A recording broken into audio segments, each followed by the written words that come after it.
Okay, so now we are going to take the case scenario on receivable management and factoring.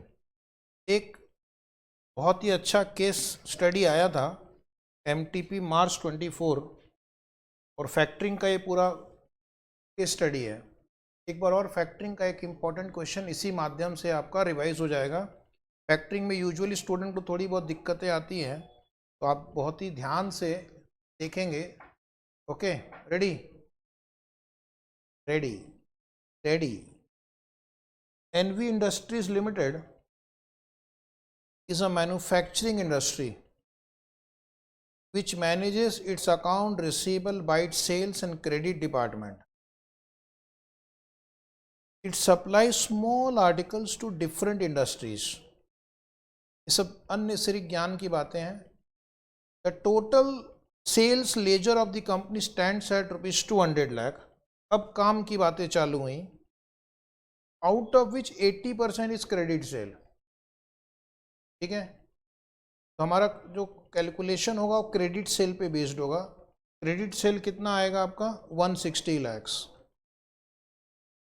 The company has a credit policy of 2/40 net 120। 40 दिन में पे करोगे तो 2% discount मिलेगा, नहीं तो भाई साहब विदाउट डिस्काउंट 120 दिन में पे करना है।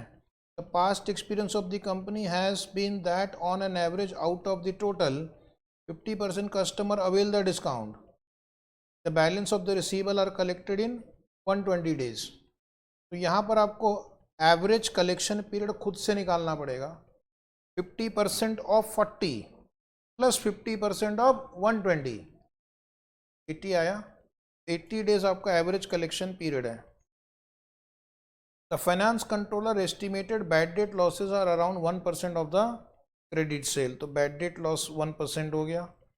अब ये कहते हैं with escalating cost associated with the in-house management of the debtors coupled with the need to unburden the management with the task so as to focus on sales promotion। यानी ये कलेक्शन का काम धंधा बंद करो, इसमें बहुत टाइम एनर्जी वेस्ट होती है। सेल्स पे ध्यान दो, रील बनाओ। ठीक है। The CFO is examining the possibility of outsourcing its factoring services for managing its receivable।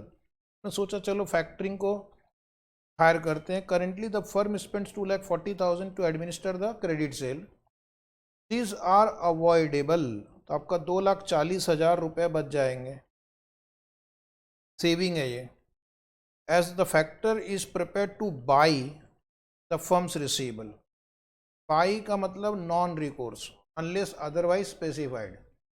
जो भी रिसीवेबल से रिलेटेड रिस्क है वो फैक्टर को ट्रांसफर हो जाएगा।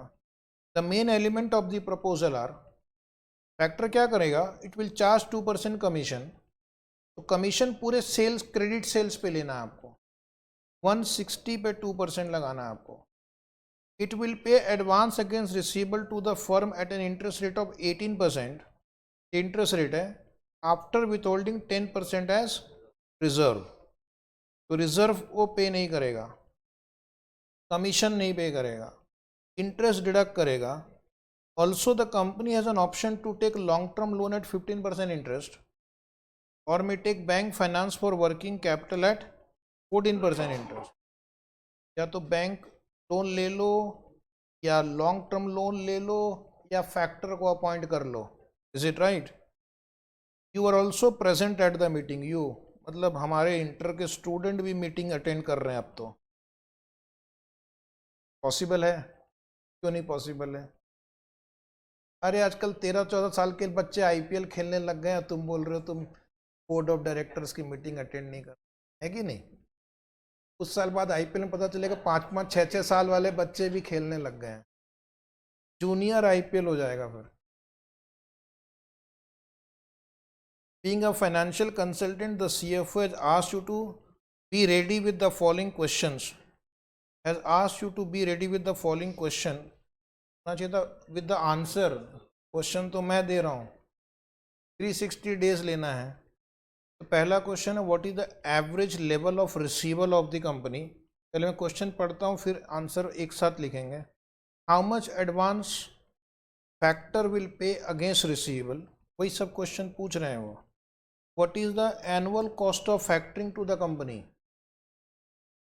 What is the net cost of factoring. तो दोनों क्वेश्चन में डिफरेंस क्या है, इसमें टोटल कॉस्ट लेना है, इसमें बेनिफिट माइनस करके नेट कॉस्ट निकालना है, और लास्ट में इफेक्टिव कॉस्ट। तो जो फैक्टरिंग का जो टिपिकल क्वेश्चन होता है, उसके जो 5-6 मेन कैलकुलेशन होते हैं, उसने पूछ लिया। मैं पहले क्या करूँगा, इस पूरे प्रॉब्लम को सॉल्व करेंगे।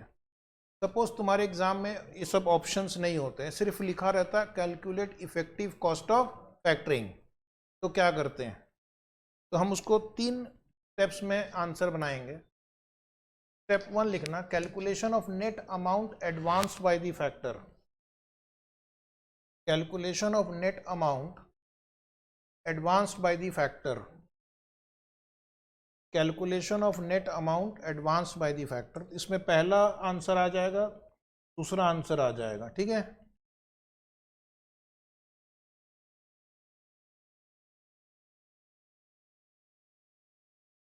सेम क्वेश्चन आपका फिर से प्रैक्टिस हो रहा है, हमने नोट्स में भी करवाएं इस क्वेश्चन को।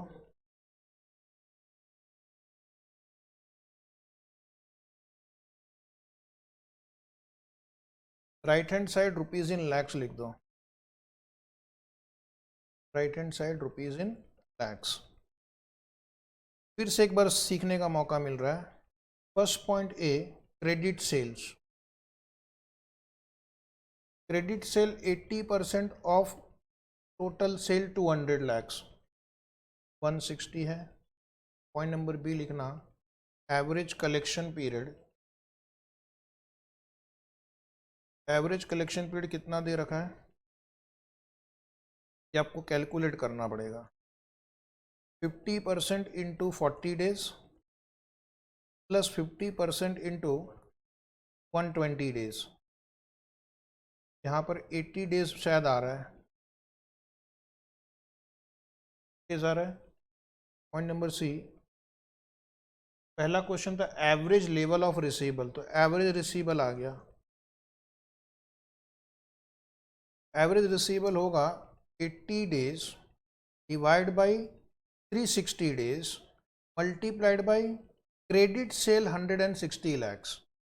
कैलकुलेट करने की कोशिश करें, पूरा लिखना, क्योंकि आपका ऑप्शंस में ना उन्होंने पूरे 7 डिजिट यूज़ किए हैं, तो आप भी पूरे 7 डिजिट यूज करो। बोलो जी, 35 लाख, 55,000, 556, 556। तो ये आपका एक पहला क्वेश्चन था, एवरेज लेवल ऑफ रिसीवेबल। उसमें देखना ये आपको ऑप्शन बी दिखेगा, ऑप्शन बी 35, 55, 556 को टिक कर दो। पॉइंट नंबर डी लिखना, less factor reserve. Less factor reserve, factor reserve कितना, 10% है क्या, तो 10% आपको फैक्टर जो है वो देता नहीं है, वो बोलता है इतना मैं अपनी सेफ्टी के लिए रखूँगा, कल को बैड डेट्स हो गया, डिस्प्यूट हो गया, तो ये हो गया 355, 556। पॉइंट नंबर ई लिखना, बैलेंस। पहले वो रिजर्व माइनस करेगा, जरा आप मुझे कैलकुलेटर पे बैलेंस बताइए। 32 लाख आ रहेगा। पॉइंट नंबर एफ लिखना, लेस कमीशन। हम अज्यूम करेंगे commission is collected up front, commission का रेट है 2%, कमीशन रिसीवेबल पे लगाएंगे पूरे पे 35,55,556, राउंड ऑफ करके अमाउंट बताएंगे, लास्ट डिजिट राउंड ऑफ करना है, 71,111। Point number G, amount available for advance. Amount available for advance यहाँ पर आपको लिखना है E माइनस एफ, जल्दी से बताना, 31,28,889।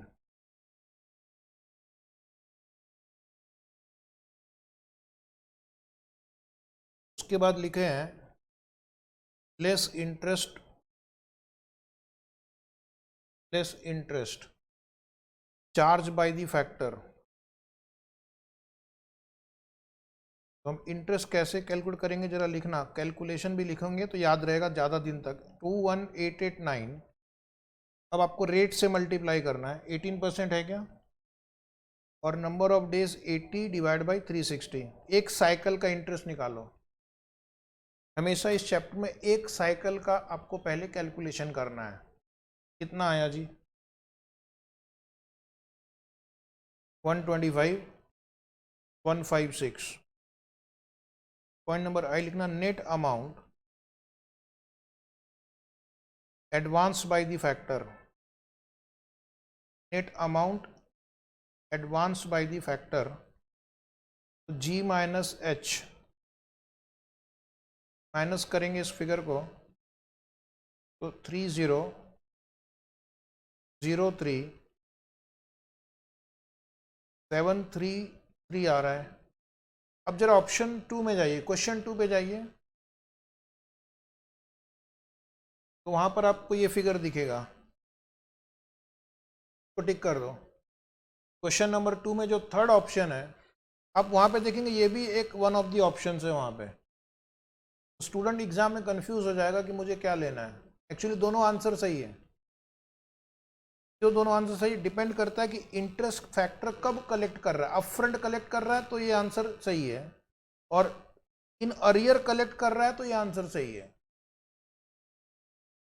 हमें नहीं पता तो हम क्या करेंगे, इंस्टीट्यूट के साथ जाएंगे और अज्यूम करेंगे interest is collected up front.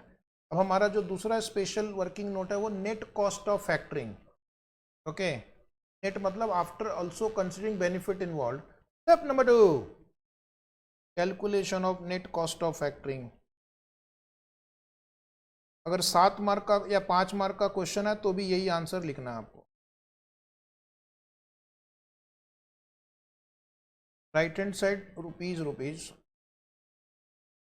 Under that first point ए लिखना कॉस्ट पर एनम कर दो।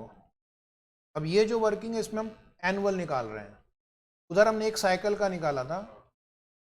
तो अभी आपका पहला कॉस्ट लिखना कमीशन तो लिखना इजी है। आपका क्रेडिट सेल 160 लैक्स है और उस पर परसेंटेज क्या है, 2%, 3,20,000 आएगा। या फिर आप ऐसा भी कर सकते हैं, और आपका 80 डेज का एक कैलकुलेशन यहाँ किया, देखो 80 डेज का कमीशन 71,111 है। चेक करते हैं सेम आंसर आता है कि नहीं। 71,111 इंटू 360 डिवाइड बाई 80, तो थोड़ा राउंडिंग ऑफ का झंझट हो सकता है। कितना आया,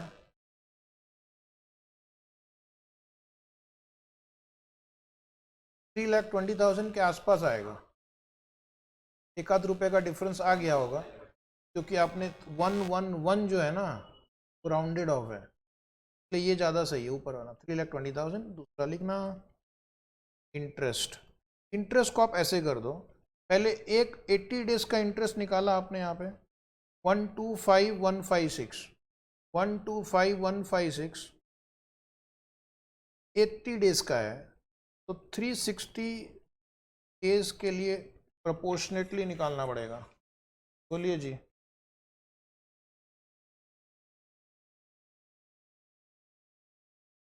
563,200 02, ओके 202 कर देते हैं। तुम भी क्या याद रखोगे। और कोई कॉस्ट नहीं है इस प्रॉब्लम में, रिडंडेंसी कॉस्ट नहीं है। पिछले बार था रहता तो उसको यहाँ पे ऐड करना था। टोटल आपका कॉस्ट आएगा 8,83,002, और कुछ बेनिफिट्स भी हैं, फैक्टर को अपॉइंट करने के बेनिफिट्स भी हैं। पहले मैं चेक करूंगा कि हमारा एक क्वेश्चन था what is the annual cost of factoring to the company. Question number 3 पे जाना है, annual cost of factoring to the company. वहां पर आपका जो ऑप्शन ए है 883200 उसको टिक कर देंगे। हमने राउंड ऑफ की वजह से 2 रुपए का डिफरेंस आया, बाकी आंसर अब देखेंगे बहुत दूर दूर तक है। ठीक है, जितना दिल्ली और न्यूयॉर्क में डिस्टेंस है उतना ऑप्शन ए और बी में डिस्टेंस है। कुछ भी रैंडम नंबर उठा के चेप दिया वहां पर, ऐसा ऑप्शन दो कि वो भी हो सके, है कि नहीं, तब कमाई बढ़ेगी ना। लेकिन हम तो बच्चों को पास करना चाहते हैं, इंस्टीट्यूट का कहना है ना। Bad debt avoided, bad debt कितना था टोटल आपका, क्रेडिट सेल 160 लाख है और बैड डेट आपका कितना था 1%। ऊपर के पैराग्राफ में फर्स्ट पैराग्राफ क्वेश्चन सामने रखना है, तो 1% यानी 1,60,000 हो गया। एंड पॉइंट नंबर 2 लिखना, एडमिनिस्ट्रेशन कॉस्ट सेव्ड, ये एक फिगर क्वेश्चन में 2,40,000 दिया हुआ है सेकेंड पैराग्राफ की थर्ड लाइन में, तो टोटल बचत हुई 4 लाख बराबर। तो पॉइंट नंबर सी लिखना, net cost of factoring to the company A minus B, अच्छे से करना है 4,83,202। अब जरा आपने क्वेश्चन नंबर 4 पे आइए। क्वेश्चन नंबर 4 कहता है what is the net cost to the company on taking factoring service. वहां पर आपको 483,200 ऑप्शन डी दिख रहा है, टिक कर दो 483,200। अब ये हमारा नेट कॉस्ट है। तो उन्होंने एक और क्वेश्चन पूछा है, इफेक्टिव कॉस्ट ऑफ फैक्टरिंग, ये फिगर आपका न्यूमरेटर में आएगा और जो अपने नेट अमाउंट एडवांस था वो डिनोमिनेटर में आएगा। Step number 3, effective cost of factoring percentage per annum. तो ये अभी अभी आपने एक फिगर मुझे बताया 483,202 और नेट अमाउंट एडवांस्ड कितना था 30,03,733 इंटू 100 कर देते हैं, मल्टीप्लाई बाय 100 करेंगे, परसेंटेज आएगा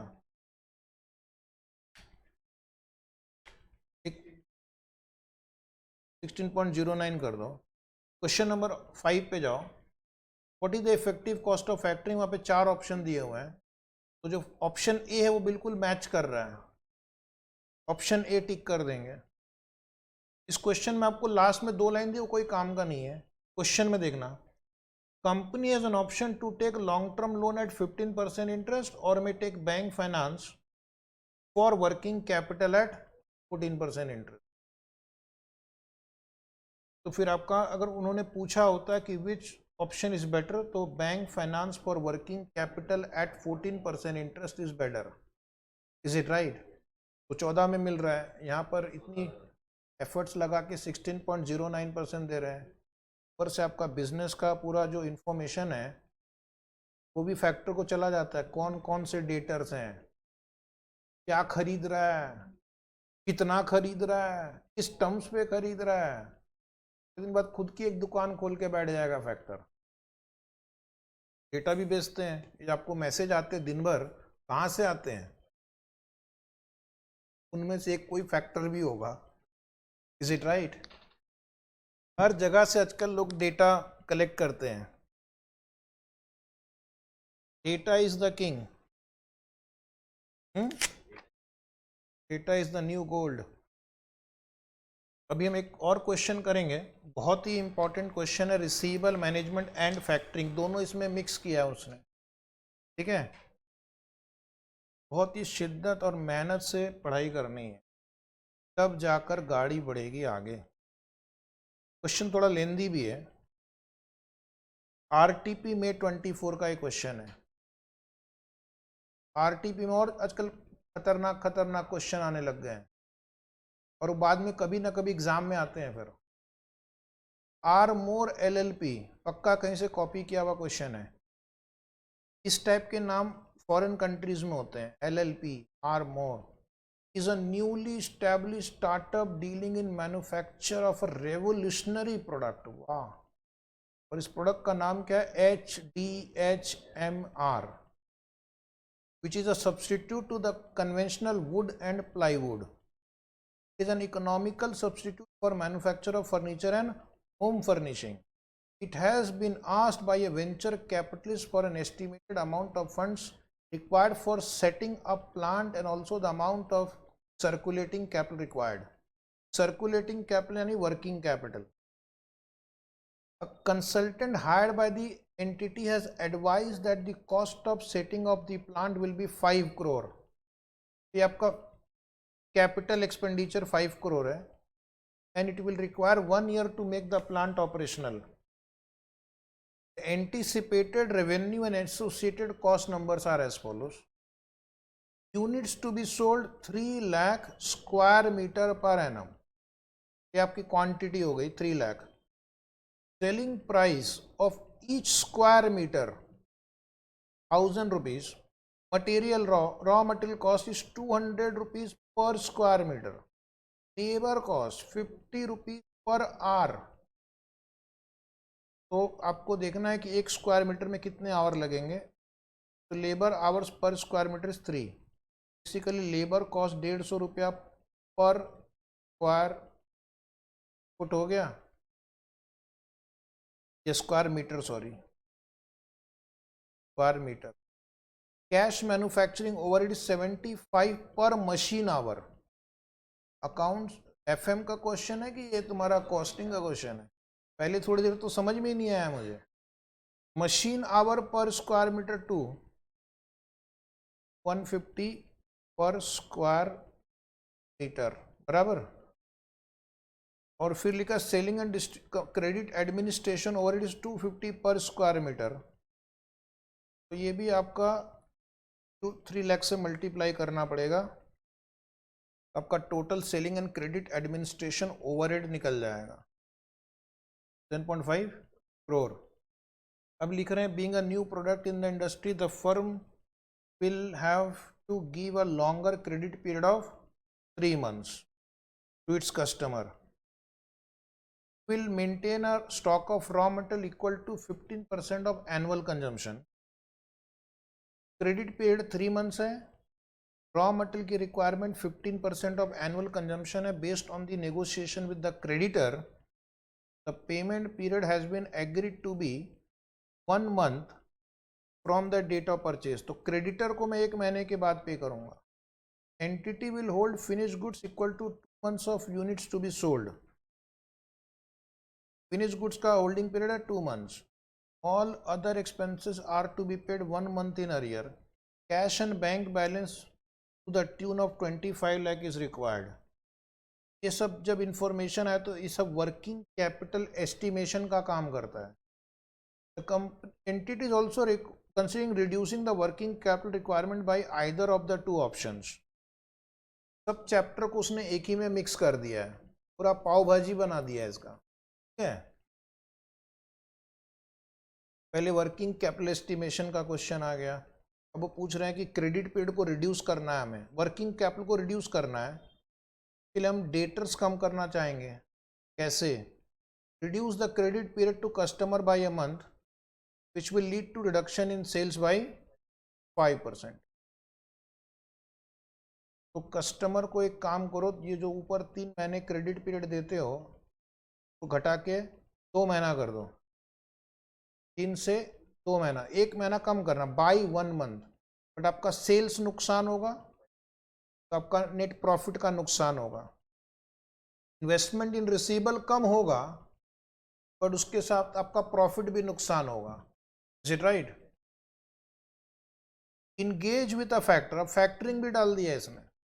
For managing the receivable, who will charge a commission of 2% of invoice value and also advance 65% of receivable at 12% per annum. This will lead to saving in administration and bad debt cost to the extent of 20 lakh. And ये question वापस factoring का यहाँ पर आ गया. Same. The entity is also considering funding a part of the working capital by a bank loan. अब इधर bank loan भी डाल दिया है. For this purpose, bank has stipulated that it will grant 75% of the net current asset as advance.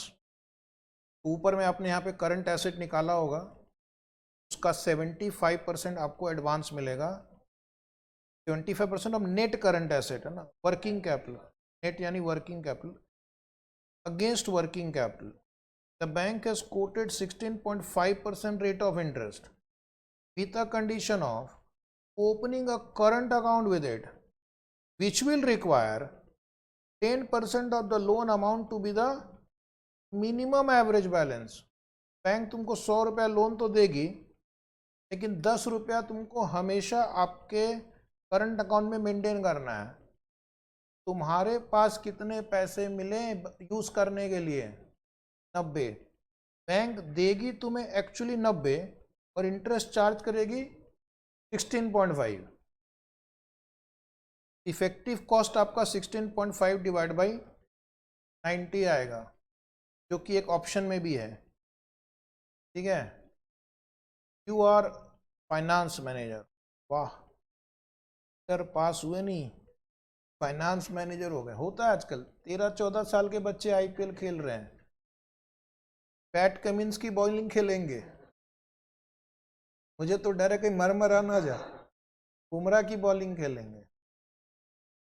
लेकिन यही तो बात है, ऐसी तो बच्चे आगे चल के नाम कमाते हैं. ठीक है. 5 ऑप्शन है. पहला ऑप्शन है anticipated profit before tax per annum after the plant is operational. Basically यहाँ पर आपको एक सीधा सीधा P&L अकाउंट बनाना है. सेल्स में से जितने भी 5-6 कॉस्ट दिए हुए हैं सभी आपको लेस करना है. Estimated current asset requirement in the first year of operation, ये भी कर पाएंगे. Later will be calculated at cost. Net working capital requirement के बाद annualise percentage cost of 2 options for reducing the working capital. 2 option में एक है आपका क्रेडिट पीरियड कम करना है और एक में फैक्टरिंग. तो आपको एक साथ 2 क्वेश्चन पूछ लिया कि अगर मैं क्रेडिट पीरियड कम करता हूं तो व्हाट इज द कॉस्ट, और अगर मैं फैक्टर को अपॉइंट करता हूं तो what is my effective cost. यानी पूरे का पूरा फैक्टरिंग का एक क्वेश्चन आपको फिर से इसमें डाल दिया है. और उसके बाद ये जो भी आपने लास्ट पैराग्राफ पढ़ा, what is the maximum permissible bank finance by the bank, 75% of net current asset. पर एक नेट करंट एसेट निकालेंगे और उसके बाद annualised percentage cost of the same, ये तो हमने डिस्कस कर लिया. 16.5 डिवाइड बाई 90 100. बैंक आपको पूरा 100 रुपये नहीं यूज़ करने देगी, 90 यूज़ कर पाओगे. जो 90 यूज़ कर पाओगे फिर वही आपका कॉस्ट हो जाएगा. जरा देखना तो ये कितना आता है. 18.33. मतलब पहले 2 में से कोई एक ऑप्शन सही है. ठीक है. बट उसके लिए आपको फर्स्ट आंसर भी निकालना पड़ेगा. तो पहले मैं क्या करूँगा, प्रॉफिट कैलकुलेट करता हूँ. ठीक है. क्वेश्चन लेंदी है, मतलब इंस्टीट्यूट ने 10 मार्क के नाम पे 3-4 चैप्टर के क्वेश्चन पूछ डाले हैं. कॉस्टिंग का भी पूछ लिया इसी में, प्रॉफिट का.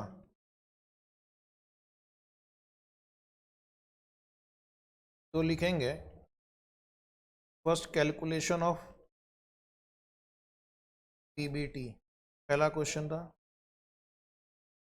और इस बार मैं क्या करूँगा, units, rate per unit and amount. इससे मेरा काम थोड़ा फास्ट हो जाएगा. बार बार वर्किंग नोट बनाने से अच्छा है रेट और क्वांटिटी को साथ में लिखो, जैसा आपको ठीक लगे. फर्स्ट मुझे निकालना है प्रॉफिट. पॉइंट नंबर ए लिखना सेल्स. सेल्स की क्वांटिटी है 3 लाख. सेलिंग प्राइस है 1000 ही था ना.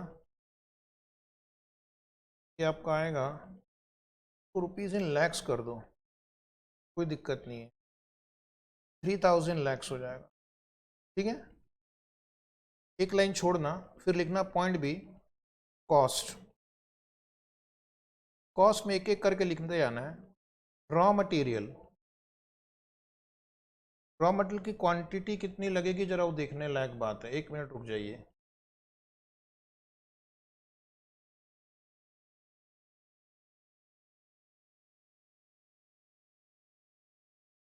रॉ मटेरियल आपका फिनिश गुड्स के लिए भी तो लगेगा ना।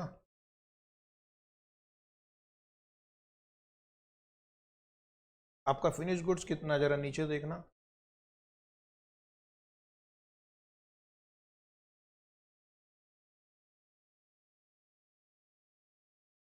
फिनिश गुड्स का टाइम पीरियड देखेंगे। फिनिश गुड्स का टाइम पीरियड लिखा हुआ 2 months.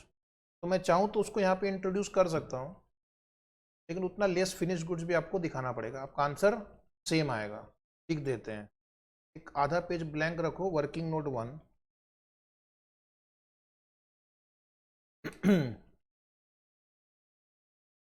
Quantity of raw material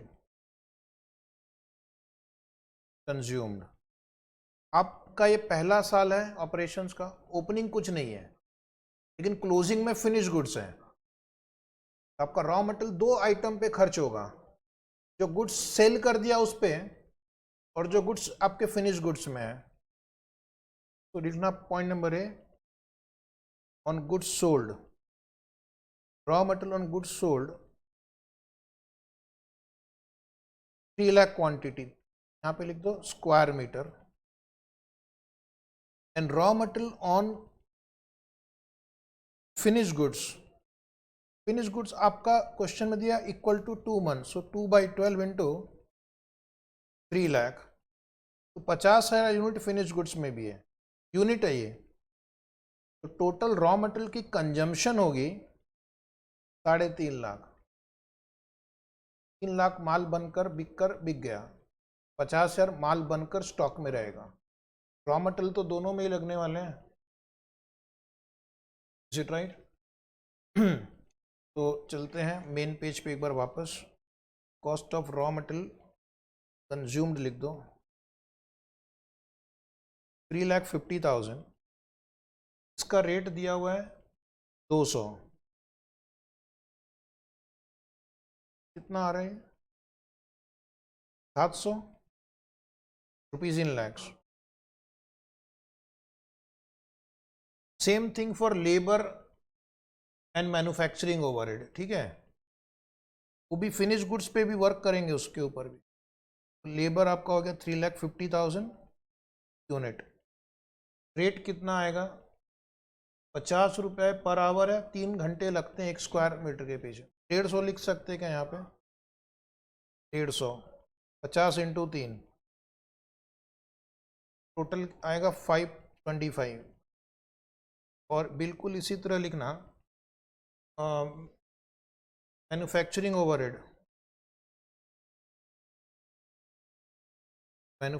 overhead, ये भी आप 3,50,000 लिखो।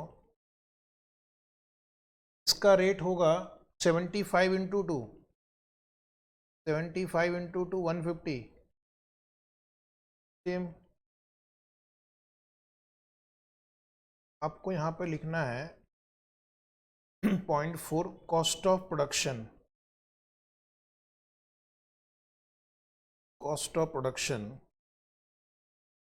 ये 3 आइटम को सिर्फ आपको ऐड करना है, लेकिन ये क्वांटिटी को ऐड मत कर देना जोश में।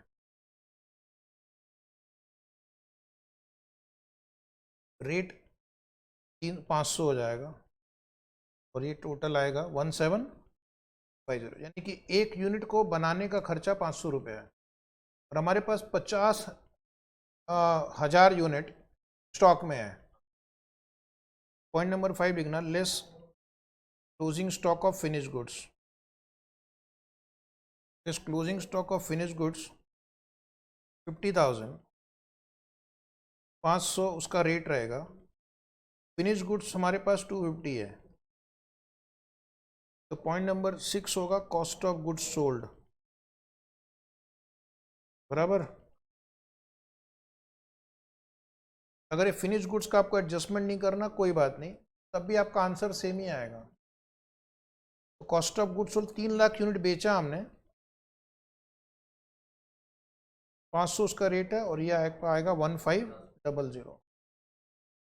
एक और कॉस्ट है आपका सेलिंग एंड एडमिनिस्ट्रेशन ओवरहेड, दिख रहा है क्या? सेलिंग एंड एडमिनिस्ट्रेशन ओवरहेड ये क्या रेट से दिया हुआ है? 50, वो सेलिंग क्वांटिटी पे लगेगा 250, तो ये आ गया आपका 1050। तो फाइनली पॉइंट नंबर 8 लिखना है cost of sales. Cost of sales हो गया 3 लाख यूनिट हम सेल कर रहेंगे 750 के रेट से, का कॉस्ट है 2250।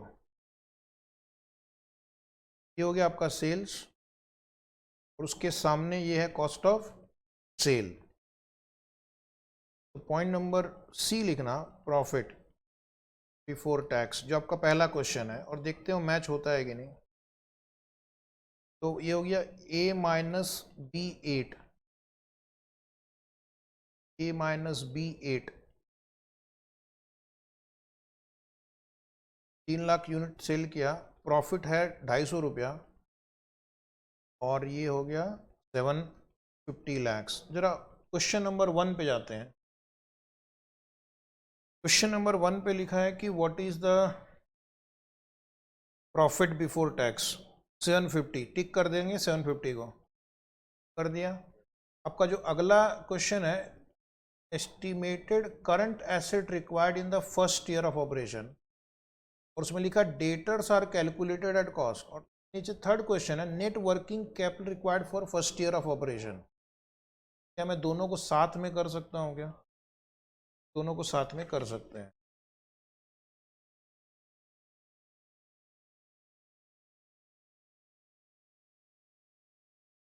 तो लिखेंगे working note number, working note नहीं, हेडिंग लिखना calculation of net working capital, calculation of net working capital.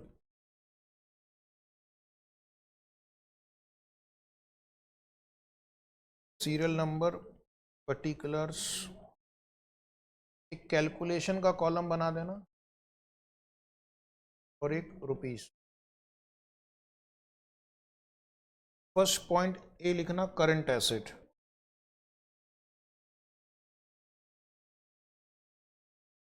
Current asset के लिए उसको आपको पहला लिखना है रॉ मटेरियल। रॉ मटेरियल के बारे में एक नोट दिया हुआ है। रॉ मटेरियल के बारे में लिखा हुआ है is 15% of annual consumption, 15% into annual consumption. भाई कंजम्पशन का फिगर कहाँ से लाओगे? कंजम्पशन का फिगर यहाँ पर है, दिख रहा है क्या? इसीलिए इस फॉर्मेट को इस ढंग से डिज़ाइन किया कि कंजम्पशन आ जाए, अदरवाइज स्टूडेंट गलती कर सकता था। 15% ऑफ 700 लैक्स, तो ये कितना आएगा? 105 लाख।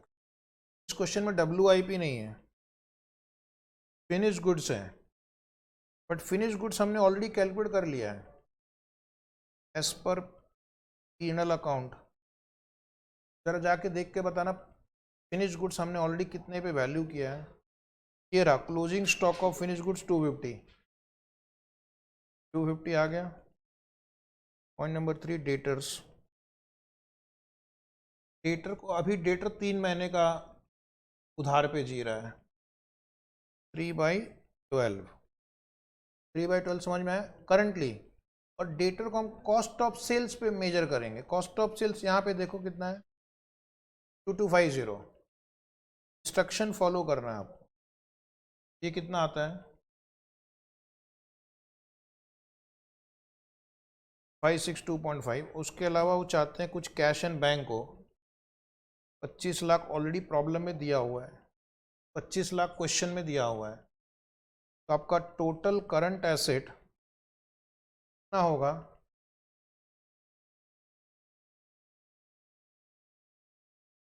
टोटल करंट एसेट बताइए। हाँ, अब आपका जो MCQ नंबर 2 है ना, उस पे आ जाओ। MCQ number 2 942.5, first option A tick कर देंगे। Total current asset 942.5। आप लोग इसके नीचे कंटिन्यू करेंगे, ठीक है। पॉइंट नंबर बी लिखना है करंट लायबिलिटीज। उसमें आपको फर्स्ट लिखना है creditor, creditor for raw material.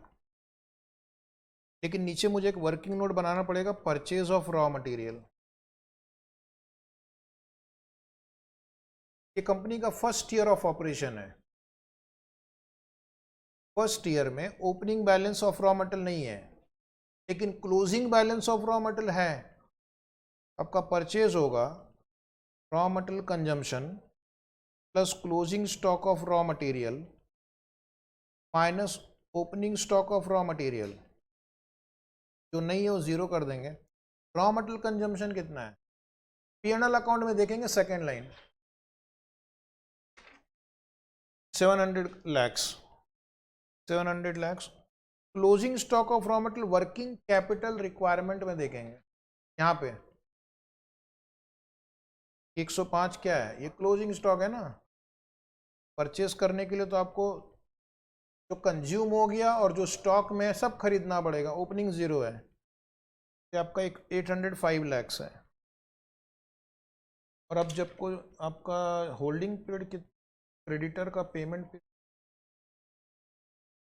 1 month है, 1/12 इंटू 805 करना,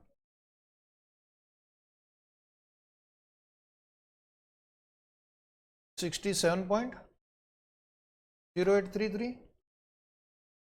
ओके, एक और है क्वेश्चन में,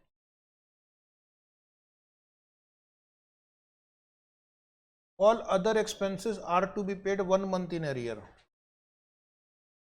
अदर एक्सपेंसेस,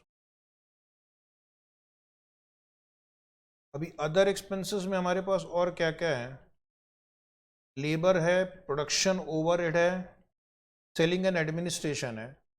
1/12 लेबर कॉस्ट आपने इनकर किया 525 दिख रहा है। P&L अकाउंट में देखो सेकेंड लाइन, प्रोडक्शन ओवरहेड इनकर किया है 525। उसी के नीचे last column selling overhead, last column last 3-4 line में 750 दिखेगा, ठीक है। का 1/12 करना है आपको।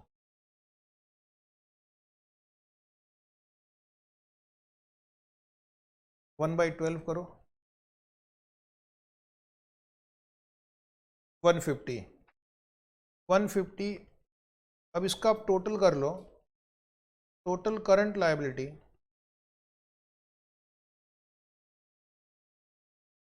टोटल करंट लायबिलिटी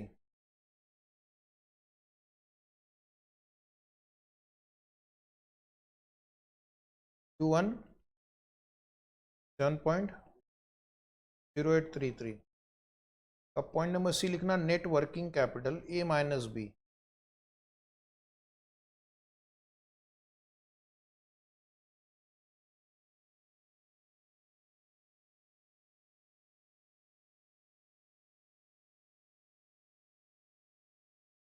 $725.41667 ऐसा कुछ आ रहा है। अब आपका जो एक MCQ क्वेश्चन था थर्ड नंबर, उसमें देखेंगे point number C, exact same amount है।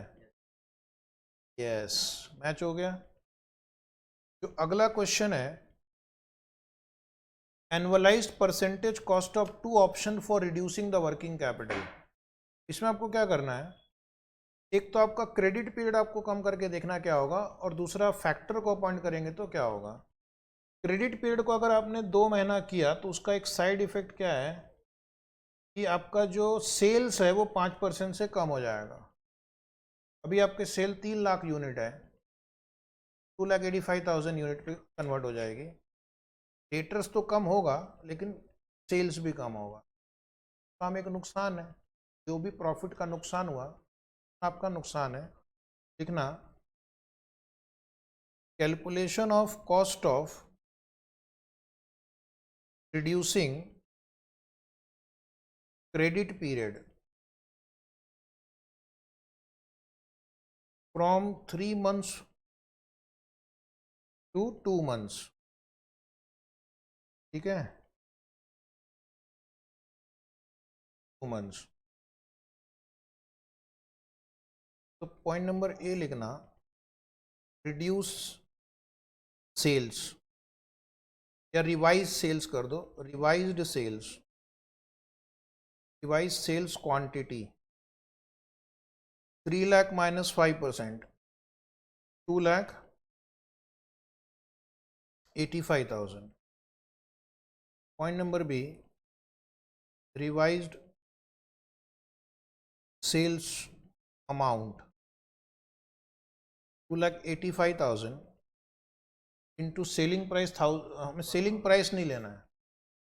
Debtors will be valued on cost of sale. Cost of sale कितना था? 750 था क्या?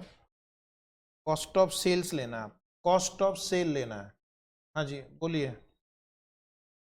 मल्टीप्लाई करके सेल्स का कॉस्ट ऑफ सेल्स का अमाउंट बताओ, क्योंकि हमें डेटर्स निकालना है. रिवाइज कॉस्ट ऑफ सेल्स कर दो, cost of sale 2137.50. Revise cost of sales amount. Cost of sales क्यों लिखा? इंस्ट्रक्शन है क्वेश्चन में. Debtor will be valued on cost of. Therefore revise debtor 2 divided by 12 into 2137.5.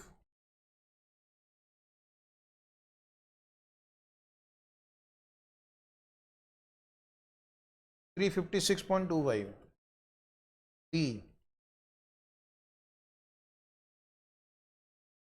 Current debtors जो आपने already calculate किया है, यहाँ पर वर्किंग कैपिटल वाली वर्किंग नोट में दिख जाएगा. ये 562.5 है ना, तो दोबारा कैलकुलेट करने की जरूरत नहीं है. 562.5 लिखना. Reduction in debtors, reduction in debt, इन दोनों का डिफरेंस बताएंगे. D minus C, D minus C 206.25. तो डेटर घट गया. आपका प्रॉफिट कितने से घटा? आपकी क्वांटिटी जो है ना 2,85,000 से कम हुई है, और एक यूनिट पे कितने का प्रॉफिट कमा रहे थे? 250 का. नहीं, आपका क्वांटिटी 15,000 से कम हुआ है. सॉरी, नॉट, ये तो new quantity. Point number F लिखना, reduction in profit, reduction in profit. Profit होगा 15,000 यूनिट से हमारा सेल्स कम हुआ है, और प्रॉफिट इज 250 रुपीज, 37.50 लाख.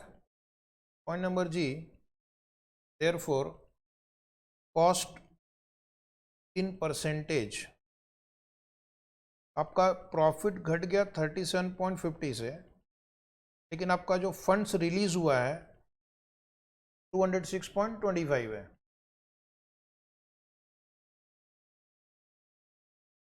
$206.25. अगर आपका इन्वेस्टमेंट रिड्यूस हुआ और उसकी एक कॉस्ट आपको इनकर करनी है, प्रॉफिट घट गया 37.5 से, तो कितना आ रहा है? 0.18% आ गया, 18.18% आ गया. तो हमारा फोर्थ क्वेश्चन क्या था? Annualised percentage cost of 2 options for reducing the working capital 18.18. वहाँ पर 18.18 वाला तो एक ही ऑप्शन है ए, बट आपको दूसरा भी चेक करना चाहिए, दूसरा भी चेक करना चाहिए ना. हम लिखेंगे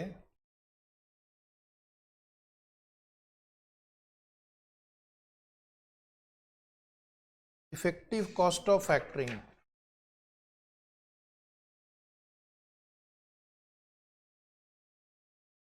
इफेक्टिव कॉस्ट ऑफ फैक्टरिंग।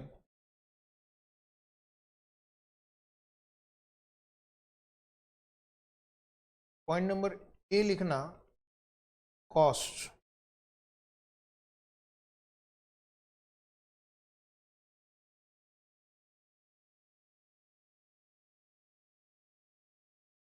इसके लिए मुझे पहले ना net amount advance by factor निकालना हो, ठीक है।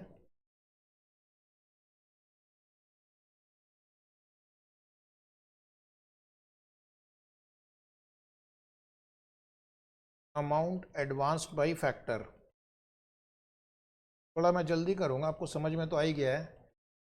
पहले मैं यहाँ पे लिखूंगा एवरेज रिसीवेबल, अगर आप फैक्टर को अपॉइंट करेंगे तो आपका क्रेडिट पीरियड उतना ही रहेगा 3/12 इंटू क्रेडिट सेल्स। सेल्स कितना था, सेल्स मतलब सेल्स, ये देखिए सेल्स 3,000 है ना सेल्स 3,000 है, 3,000 लाख, तो उसका 3/12 फैक्टर जो है उसके लिए तो मुझे सेल्स फिगर लेना है ना, तो हम इनवॉइस देंगे, तो हम क्या देंगे वॉइस, तो वॉइस तो 3,000 का देंगे, उसके ऊपर वो मुझे एडवांस देगा, उसको मेरी कॉस्ट थोड़ी बताऊंगा मैं, सारा कुछ उसको बता दिया तुम्हारा तो गेम गेम ओवर हो जाएगा।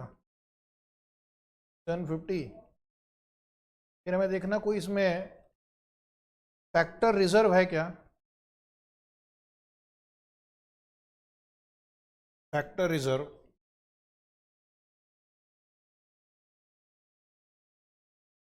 35% रिजर्व है। एक बार मैं जरा उस लाइन को वापस पढ़ता हूँ। Engaging with a factor for managing the receivable will charge a commission of 2% of invoice value and will also advance 65% of the receivable at 12% per annum. Factor reserve 35% होगा,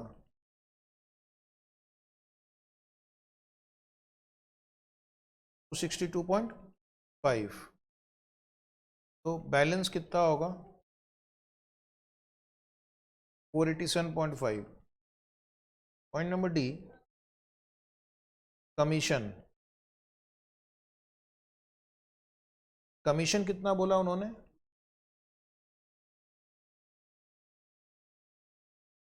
परसेंट ऑफ 750, ये कितना आया 15। फिर वापस एक बार अमाउंट अवेलेबल फॉर एडवांस बताना, 472.50 amount available for advance. अब interest निकालेंगे, 472.5 इंटू रेट ऑफ इंटरेस्ट क्या है 12% और टाइम 3/12। यहाँ पर मैं आपको एक चीज़ बताना चाहता हूँ, समझ के लेना, कि कितना आ रहा है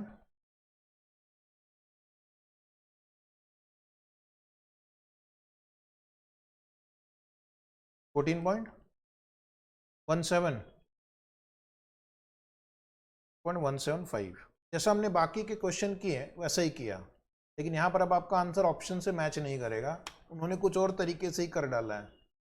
कोई बात नहीं, मैं बताऊंगा आपको एग्जाम में क्या रिएक्शन देना है, मैच नहीं हुआ। फिर पहला वाला मैच हो गया तो वैसे भी आप ऑप्शन ए को आप टिक कर ही देंगे कि बाकी में 18.18 है नहीं, बट फिर भी दूसरे को मैं चेक करना चाहता हूँ। अब आप लिखना इफेक्टिव कॉस्ट, इंस्टीट्यूट भी इंस्टीट्यूट ही है, नहीं सुधरेगी। First point A cost, cost में पहला लिखना कमीशन, पिछले टेबल में देखो कमीशन कितना था 3 महीने का 15 था, इंटू 12/3 करो, एक साइकिल का 15, 4 साइकिल के 60 बराबर। इंटरेस्ट पिछला आंसर देख के इंटरेस्ट बताना। लास्ट लाइन था 14.175 था, इंटू 12/3 करना, इंटू 12/3 करेंगे। हाँ जी 56.7 total 116.7। Point number B savings. Savings में क्या क्या सेविंग होगी?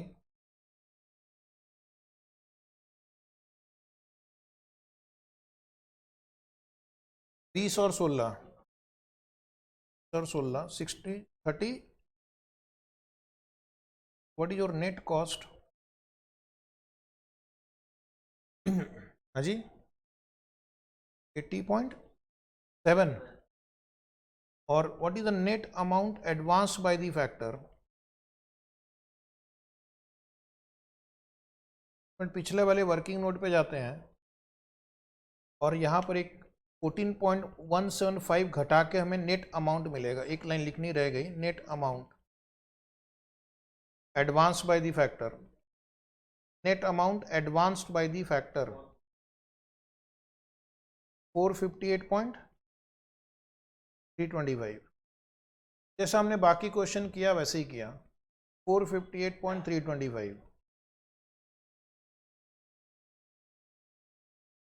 Therefore, effective cost in percentage per annum, तो point number C divide by point number D 17.60। Check कर लीजिए एक बार, 17.60 है क्या? अब यहां पर आप ऑप्शन में देखोगे ना 17.60 नहीं है, 16.92 है। अब वो 16.92 कैसे आया मैं आपको बता देता हूँ। इन एग्ज़ाम में आपको कंफ्यूज हो सकते हैं आप। उन्होंने क्या किया है, ये जो इंटरेस्ट कैलकुलेट किया है, इंटरेस्ट वो सीधा उसने जो वर्डिंग थे क्वेश्चन के 65% ऑफ द रिसीवेबल एट 12%, हाँ उस पर सीधा 12% लगा दिया। तो 65% ऑफ रिसीवेबल कितना था अपना 1050, और उस पर इंटरेस्ट रेट कितना था 12%। 12% लगाया उसने, कितना आया 58.5। अभी आप सिर्फ देखते रहो, करना कुछ नहीं है। आपका टोटल ये बदल गया 118.5 माइनस 36 ये बदल जाएगा 82.5। और उसने net amount advance by the factor में सिर्फ 65% ऑफ 750 लिया है।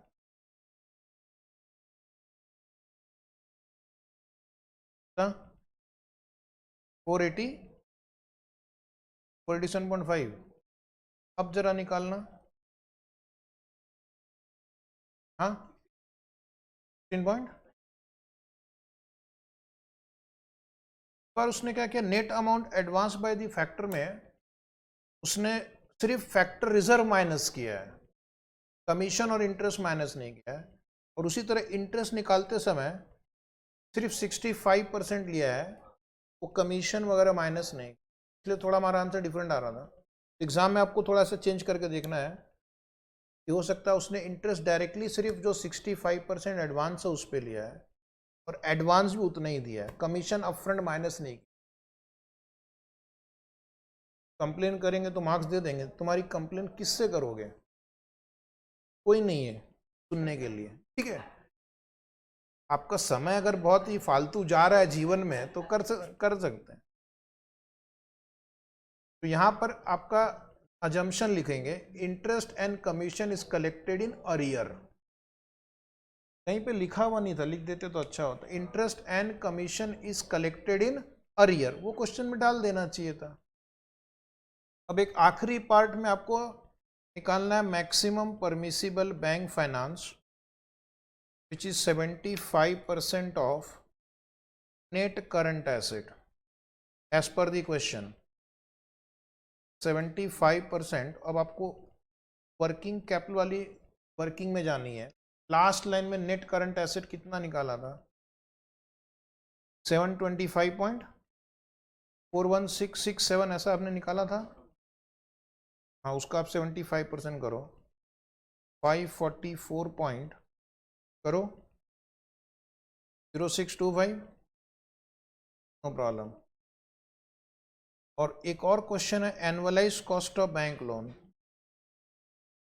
वो कह रहे हैं कि बैंक आपको लोन तो देगी, लेकिन बैंक 16.5 इंटरेस्ट रेट चार्ज करेगी और आप सिर्फ 90 रुपीज़ यूज़ कर पाओगे. 10 रुपया हमेशा बैलेंस मेंटेन रखना है. तो 16.5 डिवाइड बाय 90 इंटू 100 करना. 90 समझ में आया? जो पैसे आप यूज़ ही नहीं कर पाओगे तो मैं डिनोमीटर में लूँगा ही नहीं.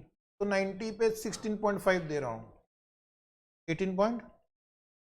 अब जरा क्वेश्चन नंबर 5 पे आते हैं. वहाँ पर ये दोनों नंबर एक साथ ढूंढो. 544 और 18.33 ऑप्शन बी में मैच हो रहा है. ऑप्शन बी में ये भी है और ये भी है. और इंस्टीट्यूट ने क्या किया है, 544 वाला एक ही ऑप्शन दिया है. तो जिस बच्चे ने पहला 544 सही कर लिया तो टिक कर देगा, भले आता हो नहीं आता हो. ऐसा नहीं करना चाहिए. ठीक है. This answer is over. 2 case scenario मैंने करवाया. आप इसको बहुत अच्छे से करके जाना.